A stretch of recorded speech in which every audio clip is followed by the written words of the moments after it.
안녕하세요. 매일 성경통독 묵상을 통한 은혜 나누기의 정순옥입니다. 오늘의 제목은 올무에 빠지지 않게 하옵소서입니다. 오늘 성경 본문의 배경은 잠언 22장입니다. 잠언 22장 24절과 25절에 노를 품는 자와 사귀지 말며 울분한 자와 동행하지 말지니 그 행위를 본받아서 내 영혼을 올무에 빠질까 두려움이니라. 사전적인 의미에서 노는 걷잡을 수 없이 타오르는 분노로서 급격한 감정 폭발이라고 되어 있습니다. 그리고 울분은 답답하고 분한 마음이라고 되어 있습니다. 결국 노를 하나의 감정으로 자리 잡은 것이 울분이라고 할 수 있는 것입니다. 그러므로 결국 노를 품는 자와 울분은 동일한 것으로 보아도 될 것입니다. 우리는 죄의 성량을 가졌기 때문에 연약한 인간이기 때문에 혹시 화를 잘 낼 수 있을지 모르겠습니다.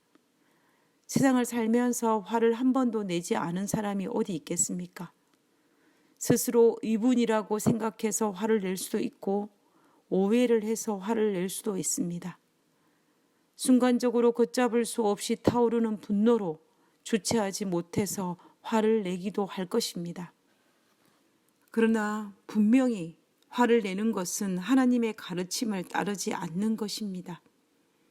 그뿐만 아니라 노를 지속적으로 품는 것은, 화를 지속적으로 내는 것은 하나님의 뜻을 더욱 따르지 않는 것입니다.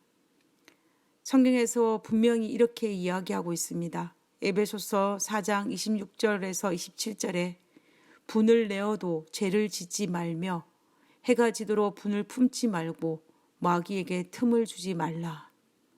성경은 분명 분을 내어도 그것을 행동으로 옮기지 말고, 그리고 잠자리에 들기 전에 분노의 감정을 해결하라는 것입니다. 이런 생각을 한번 해보았습니다.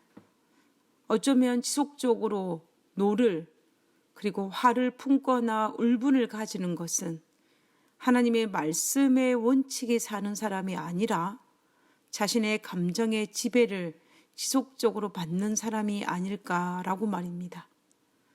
그러므로 우리는 연약하여 노를 발하였다 할지라도 하나님의 말씀을 따르는 자녀로서 말씀으로 해결하고 말씀으로 승화시켜 노가 내 마음에 자리 잡지 않도록 해야 할 것입니다.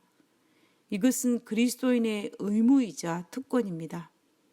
왜냐하면 지금 내 마음속에 드는 걷잡을 수 없이 타오르는 분노로서 급격한 감정 폭발하는 이 사건과 내 감정들도 하나님이 해결하실 것을 믿기 때문입니다.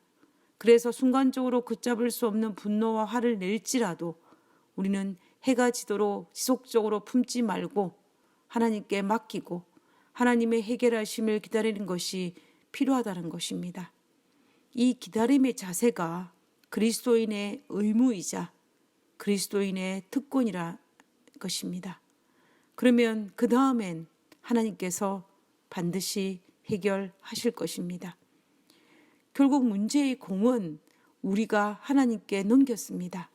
그러면 그 다음 일은 하나님은 그 공을 가지고 문제를 해결하는 것은 하나님의 몫이고 우리는 하나님께서 해결하시는 것을 바라보는 것은 우리의 몫입니다.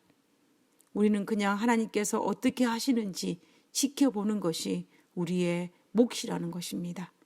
이것이 하나님의 자녀로서 가질 수 있는 특권이자 하나님의 자녀로서 마땅히 가져야 할 의무라는 것입니다.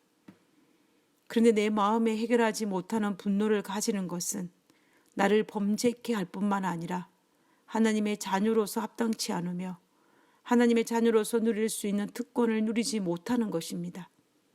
그래서 성경은 노를 품는 자와 사귀지 말며 울분한 자와 동행하지 말지니라고 단호히 2번이나 반복하여 말하고 있는 것입니다.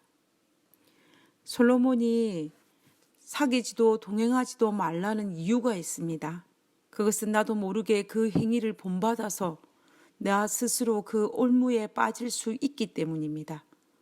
다른 말로 하면 나도 분노의 올무에, 울분의 올무에 빠져서 그들과 동일하게 분노화하고 울분할 수 있기 때문에 그들과 사귀지도 말고 동행하지도 말라는 것입니다.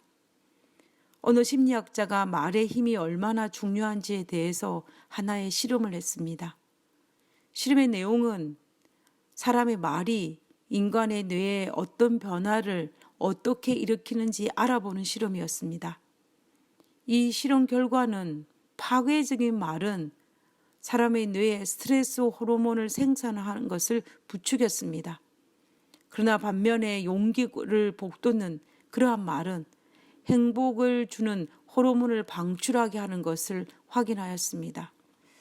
그러므로 결국 주변의 친구들이 지속적으로 부정적인 이야기를 하면 나도 모르게 부정적인 시각의 소유자가 된다는 것입니다. 그런데 주변의 친구들이 긍정적인 이야기를 하게 되면 나도 긍정적인 사람이 될 수 있다는 것입니다. 아무리 영향을 받지 않으려고 해도 나도 모르게 영향을 받을 수밖에 없는 우리는 연약한 존재임을 인정할 수밖에 없는 것입니다. 그러므로 우리는 옆에 누구를 두는 것은 참으로 중요합니다. 우리는 친구를 사귀는 것이 정말 중요합니다. 우리가 부모는 우리가 선택할 수 있는 선택의 상황이 아니지만 친구는 얼마든지 우리가 스스로 선택할 수 있습니다. 그러므로 노를 품는 자와 사귀지 말며 울분한 자와 동행하지 말지라는 이 말씀을 따라서 친구를 분별할 필요가 있다라는 것입니다.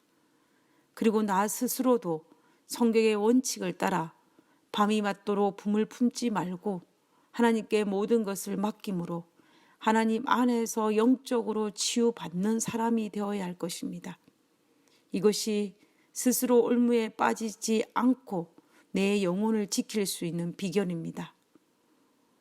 어느 것 하나 쉬운 것은 없지만 이 치열한 사단간의 대쟁투가 벌어지는 이 땅의 이 삶 속에서 우리는 어느 것 하나라도 포기할 수 없는 것이기에 우리는 이 말씀을 묵상하면서 우리가 사단의 유혹에, 사단의 올무에 빠지지 않도록 우리의 마음을 하나님께 드림으로 하나님께 치유받고 또 내 주변을 분노와 화로 얼룩지지 않게 하여야 할 것입니다.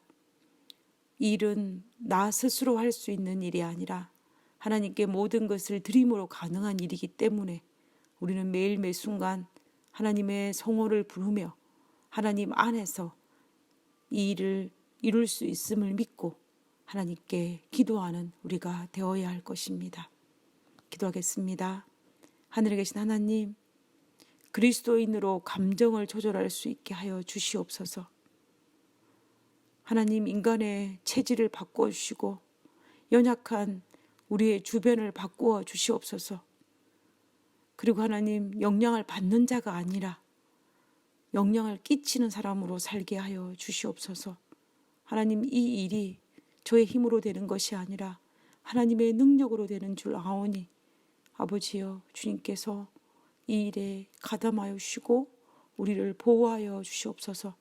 그래서 이 마지막 때에 정말 사단과의 치열한 대쟁투가 벌어지고 있는 이 시기에 우리가 하나님 앞에 순결한 그리스도인으로 살아갈 수 있도록 도와주옵기를 거룩하신 예수님 이름으로 기도드렸습니다. 아멘.